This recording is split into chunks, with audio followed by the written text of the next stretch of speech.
Hai semuanya, kembali lagi di channel Portal Edukasi. Pada kesempatan kali ini, kita akan membahas rangkuman materi PS kelas 8, tema 2, subbab kedua, yaitu tentang mobilitas sosial. Mari kita mulai dengan dinamika penduduk. Dinamika penduduk adalah perubahan jumlah penduduk pada suatu wilayah. Nah, ada 3 faktor nih dari dinamika penduduk, yaitu kelahiran atau nama lainnya natalitas, kematian atau nama lainnya mortalitas, serta perpindahan, nama lainnya migrasi. Baik natalitas dan mortalitas itu didasarkan pada kelahiran maupun kematian dari 1.000 penduduk setiap tahunnya. Natalitas sendiri itu bisa dikategorikan 3 jenis. Bisa dibilang tinggi jika angka kelahiran itu lebih dari 30 per tahun. Bisa dikategorikan sedang jika angka kelahiran itu antara 20 sampai 30 per tahun. Kemudian kalau rendah itu jika angka kelahiran kurang dari 20 per tahun. Sedangkan untuk mortalitas itu dibilang tinggi jika angka kematian lebih dari 18 per tahun.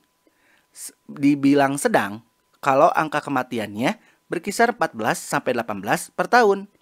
Sedangkan rendah jika angka kematian berkisar 9 sampai 13 per tahun. Kemudian, migrasi dapat kita kategorikan ke dalam migrasi nasional dan migrasi internasional. Nah, jenis dari migrasi nasional itu terdiri atas transmigrasi, urbanisasi, ruralisasi, dan sirkulasi.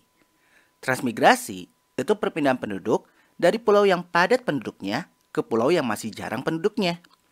Urbanisasi itu perpindahan penduduk dari desa ke kota.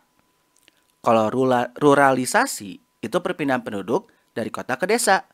Sedangkan sirkulasi, perpindahan penduduk yang tidak menetap, jadi hanya sementara. Kemudian kalau jenis migrasi internasional, ada imigrasi, emigrasi, dan remigrasi.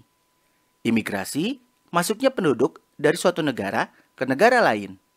Emigrasi, keluarnya penduduk dari suatu negara ke negara lain. Sedangkan remigrasi, kembalinya penduduk ke negara asalnya. Nah, untuk menghitung jumlah penduduk pada suatu wilayah, kita bisa menggunakan rumus ini nih.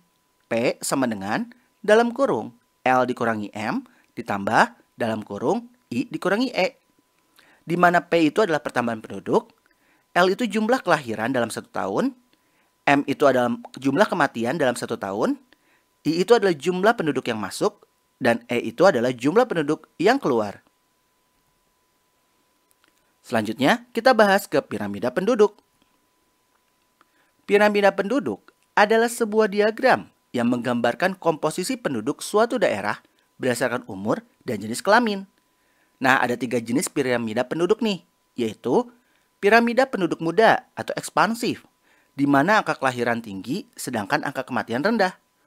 Ada juga piramida penduduk dewasa atau bisa disebut stasioner, di mana angka kelahiran dan angka kematian seimbang.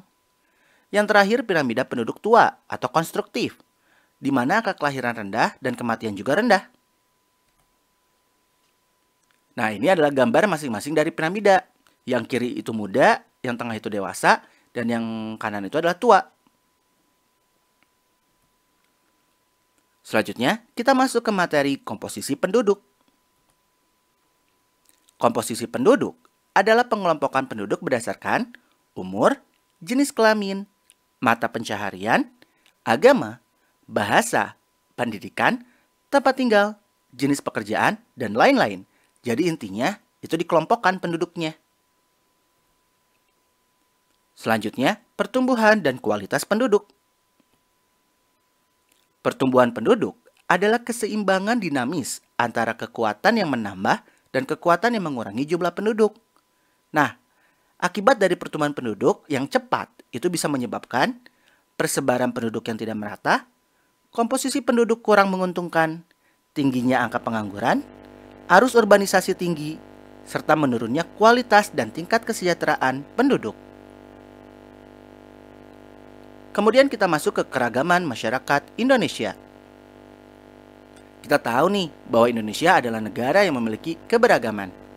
Karena keragaman tersebut, kondisi masyarakat Indonesia dapat disebut dengan istilah plural. Kata plural itu berasal dari bahasa Inggris yang artinya jamak. Sedangkan pluralitas itu berarti kemajemukan. Selain itu, ada istilah lainnya, yaitu multikultural. Multikultural itu berasal dari dua kata, multi yang berarti banyak, dan culture yang artinya kebudayaan. Jadi, masyarakat multikultural itu adalah masyarakat yang memiliki lebih dari dua kebudayaan.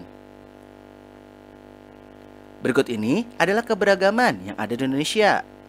Antara lain, perbedaan agama, budaya, suku bangsa, dan pekerjaan. Nah, tentu saja keberagaman ini memiliki manfaat ya dalam pembangunan nasional, antara lain sebagai daya tarik bangsa asing, mengembangkan kebudayaan nasional, tertanamnya sikap toleransi, saling melengkapi hasil budaya, serta mendorong inovasi kebudayaan. Selanjutnya, kita masuk ke materi utama yaitu mobilitas sosial. Mobilitas sosial adalah perpindahan posisi seseorang atau sekelompok orang dari lapisan satu ke lapisan yang lain. Nah, ada dua bentuk nih mobilitas sosial, mobilitas vertikal dan mobilitas horizontal. Mobilitas sosial vertikal itu adalah perpindahan seseorang atau kelompok dari suatu kedudukan sosial ke kedudukan sosial lainnya yang tidak sederajat. Itu bisa ke tinggi ataupun ke rendah. Ketika seseorang naik statusnya ketika tinggi, itu disebut dengan mobilitas vertikal ke atas, atau istilah kerennya social climbing. Nah, contohnya, seorang murid karena teladan itu ditunjuk menjadi ketua kelas. Jadi dia naik ya dari yang asalnya hanya murid biasa, kemudian ditunjuk menjadi ketua kelas. Itu berarti naik. Sebaliknya, ketika seseorang turun statusnya ke tingkat yang lebih rendah, itu disebut dengan mobilitas vertikal ke bawah, atau istilahnya social sinking.